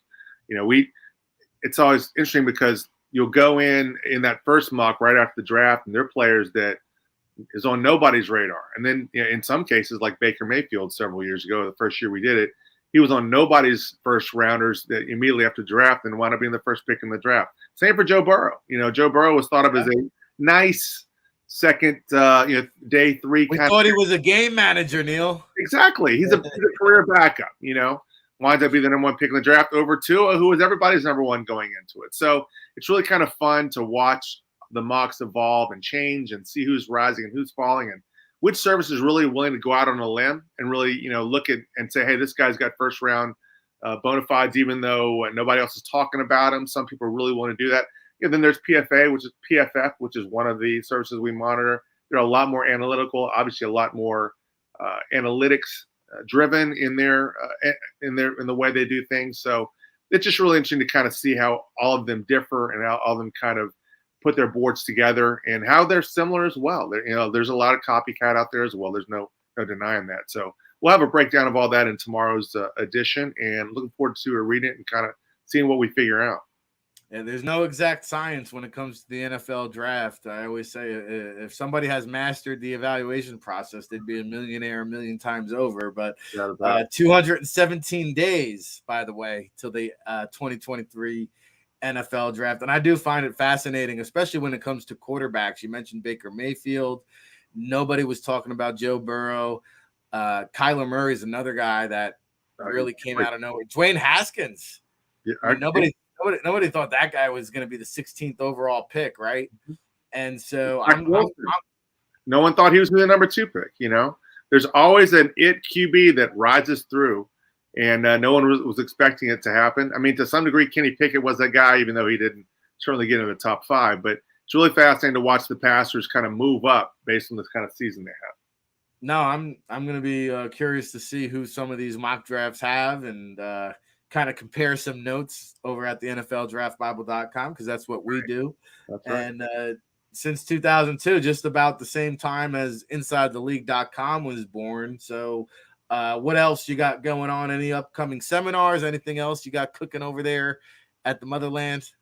Well, for the new agent class, we've kind of talked about that a little bit here. They just got the results back last week, and we'll be starting our monthly Zoom series, kind of getting them coached up on what to expect and what their rookie year is going to be like as agents, and kind of how to recruit and what to tell the players that they're talking to, how to get them into all-star games and all the different parts of the process that you play a key role in, Rick, and so many other people around the industry do. And that's what we do at ITL, is try to help people get better, help them succeed in football. That's why that's our motto. No, hey, we appreciate everything you do servicing the NFL community. A lot of big things going on. That's why we check in with you. We try to check in with you hopefully each and every week. Neil Stratton, InsideTheLeague.com. Of course, SucceedInFootball.com. Go check them out. Moving the Chains on Amazon, along with Scout Speak, which is really a great read if you want to get tales from the scouting trails, as I like to call it. Dane Vandernack comes on right before you. He talks about, all his scouting journeys, and you have great Scout Speak. Dane's yeah, for sure. Yeah. Stories. Yeah. So, and we got a lot of good stories that we share off the air as well. So. yeah. Stuff that happens off the grid a little bit. I should also mention, Rick, we're 2 weeks away from beginning our balloting on the BART list, which will be where we try to find out, based on the votes of active NFL scouts, who they see as the best evaluators in the league. And it'll be interesting to see if the 10 scouts from each conference repeat, or if they have a new list of, if there's some new faces that are in there. And we will be announcing the winners at our seminar in February at the Combine. We're doing things a little differently this year. We won't be putting the winners out as we did last year. We're going to wait, and we're going to have a little more suspense, and then we'll have the people actually accept the awards there at the Combine at our annual seminar, which you always produce and play a key role in. So that's also on our radar, and we're looking forward to our second year of recognizing the best and the brightest among the evaluation community. No, it means a lot to me, not just because you have awarded a lot of executives that have gone on to be decision makers and GMs, but really because the Bart Awards are named after our good friend Danton Bartow, who passed away from COVID complications and was a regular on the State of Football, my previous show, and somebody that I had a chance to spend some quality time with on the scouting trails, and somebody that you knew dearly. And so we lost him just over a year ago and change. And so we really appreciate you keeping his legacy on with the Bart Awards. And of course, Inside the League will be, what is it, the 14th annual scouting seminar? Yeah, 14th. I can't believe it. My gosh, it'll be 20 years before too long. It's pretty amazing. But, unbelievable stuff. That's why we bring you on. Neil Stratton, InsideTheLeague.com. Neil, we'll see you next week, my brother. Looking forward to it, Rick. Have a great weekend. Man, I always learn something new when I get these guys on here. Dane Vandernat, the previous guest, Neil Stratton here on the Football Playbook. Man, we are moving and grooving. I can't believe we got 90 minutes down. We got another 30 minutes or so to go in the show. So we'll take a quick break. I want to get into some news and notes from around the league. Ric Serritella, oh, by the way, was in visiting a fellow NFC East team yesterday. I'll tell you more about that and some of the signings in the NFC that the 49ers and Rams, a lot of teams looking to add veterans here early on in the season. What's it mean for the Philadelphia Eagles? We'll talk about that right after this, all brought to you by the Ocean Casino Resorts.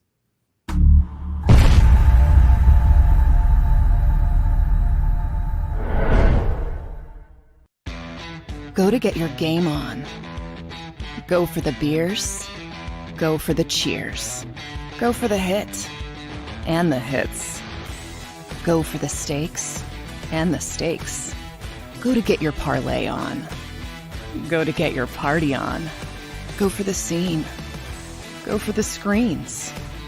Go for the gallery. Go for the win. Go to Ocean. Visit theoceanac.com to plan your visit.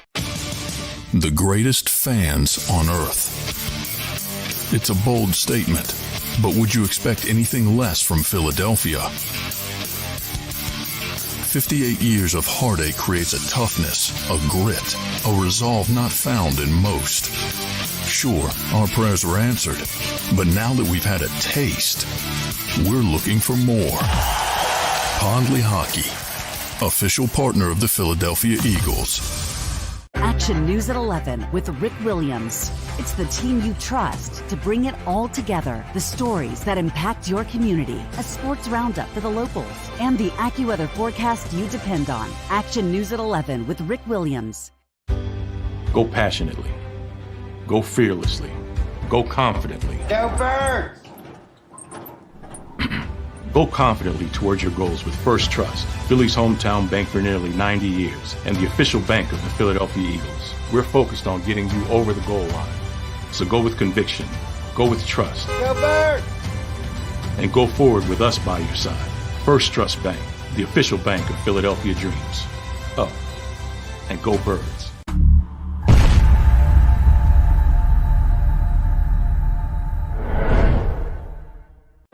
Welcome to Pondley Hockey. We've helped over 100,000 injured and disabled workers obtain benefits, as well as some of the biggest settlements in the state. If you've been injured at work, give Pondley Hockey a call.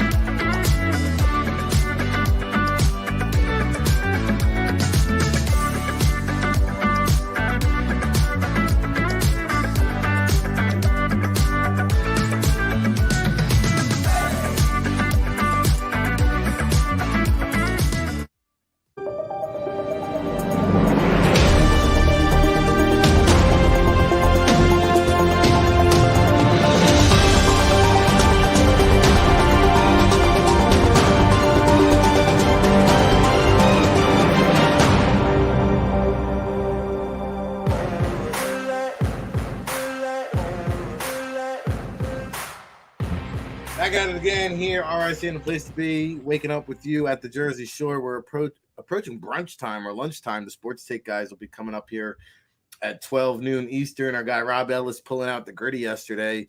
The highlight of my day, if you haven't seen it, go check out JAKIB Sports YouTube channel.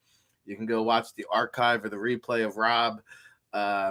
Played out funky music, white boy. I mean, that was the most embarrassing gritty I've ever seen. Obviously, I'm feeling a little bit disrespected here in the chat or the live stream or even the replay stream. We only got 42 likes today. Our good friend John Dickerson is holding it down for me in the chat room. We need 58 more likes for me to do the gritty. I don't know. Is it because I come back from commercial break, every commercial already dancing for you? Like, I'll do the gritty up here at the boardwalk on the Jersey Shore. We could get some, like, I'll incorporate some fist pumping in my gritty. Like, what you know about the remix gritty? I got the Jersey Shore remix gritty. Have you seen that before? What you know about the Beachcomber? I'll be up there doing the fist pump gritty. It's the remix. RIC. The place to be. By the way, should I wear my Tony Soprano Rutgers shirt for the Football Friday tomorrow to get you hyped up for the Rutgers big win over Iowa, or should I wear it on Monday to celebrate the 4-0 start for Rutgers football? What do you guys think? By the way, tomorrow on the Football Friday affair, we'll have John Keim checking in from ESPN.com. He does a great job covering the Commanders, the beat writer there at ESPN. So we'll have John Keim to kick things off. We'll also have Matt Paris from the Washington Times.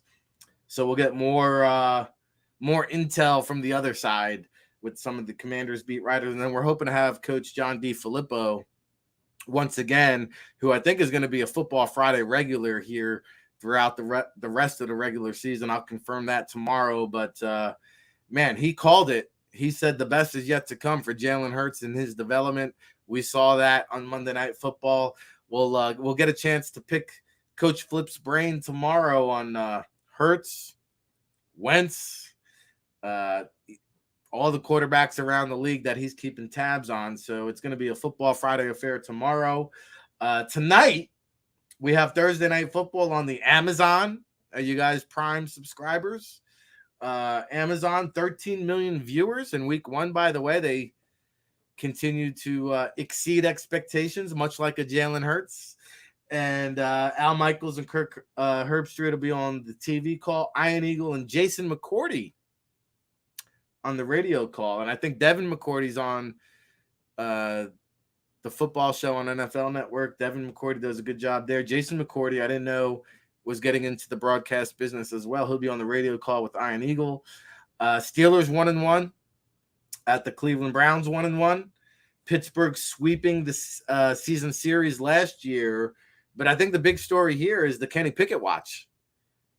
When does Mike Tomlin pull the trigger? Because Mitchell Trubisky has not been lighting it up like the 4th of July, if you know what I mean. So at some point, maybe tonight, maybe at halftime, could Tomlin make the switch? Could be. Could be. TJ Watt out. Big loss for the Steelers defense, but Minkah Fitzpatrick has kind of stepped it up a little bit. He's got an interception in each of the first 2 weeks on the back end. And then Miles Jack, one of those under-the-radar offseason acquisitions. Oh, by the way, 13 tackles last week, stepping up in the absence of TJ Watt. So Pittsburgh still has a solid defensive foundation. It's just a matter of getting the offense to click. Whether that's Trubisky or Pickett remains to be seen. Najee Harris is a guy that I think can really tote the rock and be a rare bell cow in this league. But I think it's more about getting the ball in the hands of your playmakers like a Deontay Johnson, like a Chase Claypool. You know, letting those guys make some plays. And if Trubisky can't get it done, rally the troops. Throw Pickett in there. Jacoby Brissett, by the way, is playing pretty adequate. He's found Amari Cooper pretty often here early on in the season. If Cleveland is going to win this game, which, by the way, is like a 38 point over under, which is extremely low in the National Football League. I think it's going to go under because if Cleveland is to win this game, it's going to be a lot of Nick Chubb and Kareem Hunt. That's the only way I see Cleveland to win this game, because I don't really want to put the ball in Jacoby Brissett's hands. I don't want Brissett to have to go and win the game for me. Now, of course, I want a couple plays downfield to Amari Cooper, absolutely. But it's Chubb all day. It's Chubb left, Chubb right, Chubb middle, and when it's not Chubb, it's Kareem Hunt. Get the party started if you're the Cleveland Browns. I'm going to go Pittsburgh here. Cleveland's actually favored, I think, by 2.5. Not sure what the odds are. You can keep the stinking points. Let the record show. I'm on file for the Pittsburgh Steelers to win this game outright. And I was 9-7 last week. 9-7 in week 1. That's with the spread. That's against the spread. It's not just picking winners. That's with the point spread lines. So we're 16-14. 1-on-1 on the best bets. We went with Baltimore in both weeks. They blew that 21-point fourth quarter lead. What a debacle that was. So, first pick for the week 3 docket, I got the Steelers. Keep your stinking points. Give me the money line. Give me the under. Oh, by the way, Myles Garrett, man. Maybe because he plays in Cleveland, the mistake by the lake. He doesn't really get the mainstream recognition. Maybe he does. I don't watch too much ESPN or NFL Network these days, but 61.5 sacks through 70 games. Pretty impressive. I think according to the NFL communications department, from what I recall, that's the third most. They didn't keep track of sacks until like the early 80s, right around Mark Gastineau time, but that's the third most sacks in modern day history since they keep tabs on this stat. Through 70 games, he's got the third most sacks, 61.5. This guy could play another decade. I mean, Myles Garrett, if he keeps on this trajectory, could be one of the really good ones that comes into the league. So just a couple storylines there for Thursday Night Football. Oh, by the way, some moving and shaking going on in the NFC. Your Dallas Cowboys sniffing around Reed Sinnett. Did you see that? Reed Sinnett in for a workout. In fact, how good do they feel about Cooper Rush? Because they brought in 3 quarterbacks for a workout yesterday. Reed Sinnett, Jamar Smith, who I think was the MVP of the USFL, and then Case Cookus, who also played in the USFL. I think Smith and Cookus were both at the Hub football camp. Jamar Smith's a very good player. Now, I haven't seen the Cowboys actually sign one of these guys. All 3 of them were in for a workout yesterday. But Reed Sinnett could be a member of the Dallas Cowboys practice squad as soon as today, possibly. Oh, by the way, they also worked out John Hightower, the wide receiver, yesterday. So the Cowboys are sniffing around some former Eagles players. We saw the Eagles do it with Janarius Robinson last week. Is Dallas really interested in Reed Sinnett and John Hightower, or are they just trying to pick some brains? We'll see. We'll see if some signings come down the wire today. The 49ers did sign some players. Kurt Benkert from West Virginia, I believe, who's in action tonight. He was also hanging out in the USFL, Alliance League, XFL. That's why I love these spring developmental leagues, especially for the quarterbacks. But, talk about just the irony. The 49ers signed Nate Sudfeld in the offseason for $2 million guaranteed. They wind up having to cut him because they renegotiate the Jimmy G deal, and they like this kid Brock Purdy. But now with Trey Lance officially confirmed out for the season, I think Kyle Shanahan said yesterday, other than Brock Purdy, they have nothing. And Brock Purdy's a rookie, an undrafted rookie. So they said, hey, we gave up on Sudfeld after paying him $2 million. He's in Detroit now. They worked out 5 quarterbacks. They signed Kurt Benkert from West Virginia. Oh, by the way, Tevin Coleman, remember me? also picked up by the 49ers. He's on their practice squad now. We know San Francisco likes to employ that running back by committee system. So they signed Kurt Benkert and Tevin Coleman. We mentioned the Eagles with Derek Barnett being out. Could they sniff around Jason Pierre-Paul or maybe attack McKinley? Tack McKinley's off the market. Your LA Rams scooped him up yesterday, the former first-round pick from the Atlanta Falcons. I think he was with the Dallas Cowboys. Now he's with the Rams. But, hey, these first-round guys are going to get some play. So Tack McKinley's off the market. Eagles, Howie, if you're listening, JPP could be had for next to nothing. I'd be on the phone line right now because it's only a matter of time. You see all these veteran guys signing. Tevin Coleman, Tack McKinley. These veterans are going to be snatched up off the market. And the Ndamukong Suh is still out there as well. I'm not sure if he still wants to continue to play. The Eagles don't really have a need at defensive tackle, but if somebody picks up Suh, not a bad boost for the second half of the season. I saw, keeping it in the NFC, the New Orleans Saints, who some people, like our good friend Emery Hunt, had predicted to go to the Super Bowl. Their Super Bowl hopes have taken a hit because Jameis Winston, we learned last week, had 4 fractured ribs. Oh, by the way, now he showed up on the injury report with an ankle injury. And oh, by the way, the Saints had 8 players on the injury report yesterday. So they're banged up early.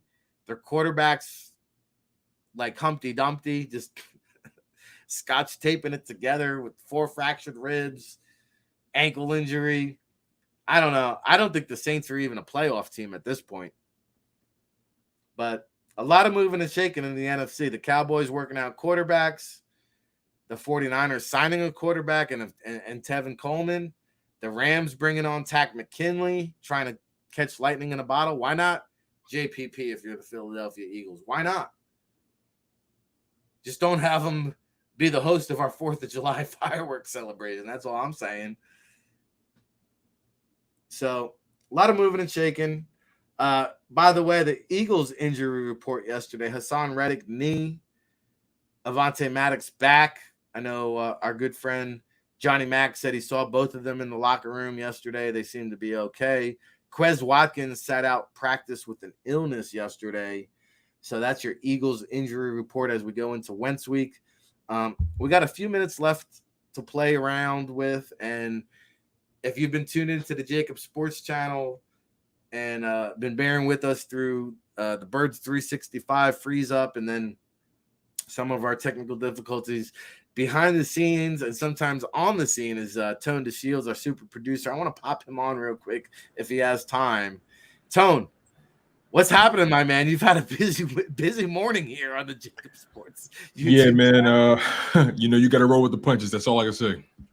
I love the gear, by the way. Where do I get me one of those JAKIB Sports? Oh yeah, man. Like I got this one. When I started working. So they had to lace me a little bit, make sure I was part of the team. All right. Very good. Well, I just mentioned the NFC teams. The Cowboys are bringing in players for tryouts. The 49ers signed a quarterback and running back. The Rams signed Tack McKinley. Do you see the Eagles here, kicking the tires? I keep talking about JPP and OBJ and a lot of acronyms and abbreviations. Do you want to get on board with bringing in some veteran help here? So I think what's going to end up happening, right? I think Howie Roseman is sitting back and he's evaluating the flaws of this team right now. They're built pretty well. Let's make that very clear. The Eagles are built pretty well and they're built to compete, right? But I think what he's doing, like he always does, he sits back and he lets things play out until the trade deadline. He waits till injuries pop up. He waits until opposing teams get desperate, or he waits until players get a little disgruntled in their other situations, and then he pounces. For example, Jay Ajayi, Miami Dolphins in 2017, he pounced on him. He was very instrumental in the Philadelphia Eagles running game when it came to that Super Bowl run. So Howie Roseman is known for making moves very close to the trade deadline, at the 19th hour, right? At the 24th hour, he stays up and he gets things done. So I think what's going to end up happening, I think he sits back, watches this team. I think if a move is made, I think you may see a move made on the edge. I think I see him adding some depth there. Who it will be, it all remains to be seen. I don't see him just bringing anybody in just to take space. Whoever he does make a move for, they're going to be an impact player. And again, it's all going to be based on where this team is around that time. Right now, they're 2-0. Very easy to say, wow, they're Super Bowl contenders, but they have to prove that every single week. They have to continue to dominate their opponent. They have to continue to show that they're a force to be reckoned with, right? So I fully expect Howie Roseman to look at his team, evaluate, and depending on where they are, he'll pounce and make a move. And I expect it to be on the edge. Tone, you're a little bit younger than me. I'm not sure if you're familiar with the Jersey Brethren, Naughty by Nature. You're down with OPP, JPP. Yeah, you know me. You mentioned yeah, I'm familiar. Hey, man, listen. I don't see any kind of downside of bringing in a guy like JPP. It's like, hey, great. If he works out, awesome. If he doesn't, who cares? He's just sitting out there on the free agent market. But we're winding out of time. We had a great show. Dane Vandernat, Neil Stratton kind of bringing us inside the league there. Any thoughts from our conversations there? Yeah, it's fascinating, right? When you think about when Dane was breaking down the path to roster construction and the path to roster building, you think about it from that perspective, and you also think about the fact that there are plenty of moves that are going to have to be made when it comes to Miles Sanders, comes to Jalen Hurts' contract. There's so many guys on this roster that are on a 1-year deal. That's something that I'm going to be paying close attention to. But at the same time, I kind of like it because you have a lot of guys playing for something. You got a lot of guys with a chip on their shoulder, and you have flexibility. You're not really tied to the hip to anybody really. But the main priority will be Jalen Hurts, like Dane said. And as far as Miles Sanders goes, people don't like to pay running backs big money, and people are aware of his injury history. So you're going to see. I think you're going to see Howie Roseman potentially offer him something, depending on how he's been playing mid-season. And if not, Miles is going to test the market, and then Howie's probably going to let that play out, and then he's probably going to say to Miles, "Well, look, I got something for you. You know the scheme. You know how things work here. You ain't got to move. Look, $3 million. I'm sorry. 3 years, 10 million. You know what it is like? Or 3 years, 12 million. However you want to break it up, but I'm not dedicating too much money to the running back position." Yeah, I think Chase Edmonds is out there getting like 6 to 8 million. So I think Sanders is going to probably want a little bit more, but it's just an underlining story to keep an eye on as the season progresses. I know we're running out of time here, Tone. Always appreciate the perspective, man. I'll let you bounce off here. And coming up here at noon is going to be the Sports Take. Hey, I don't think we hit the 100 likes on the live stream, but I'm taking in the archives into play. Give me 100 likes on the archives, please. If you're listening in on the replay, we had Dane Vandernat, executive director of the NFLPA Collegiate Bowl, Neil Stratton, InsideTheLeague.com. Tone's take there, breaking it down for you there. I can do the gritty better than Rob Ellis. I'm pretty confident about that. So 100 likes, that's all it takes. Show your boys some love. We'll be back at it again tomorrow, hopefully with John Kine of ESPN, Matt Paris of the Washington Times, and Coach John D. Filippo. But keep it locked. If you have the autoplay on, stay right here at the JAKIB YouTube Sports channel, right here in the chat room. It'll carry over to Sports Take, followed by Dan Sills' National Football Show. 12 hours each and every day. Buckle up. It's Eagles football, NFL. We'll be back on a Football Friday tomorrow. Thank you so much for tuning in.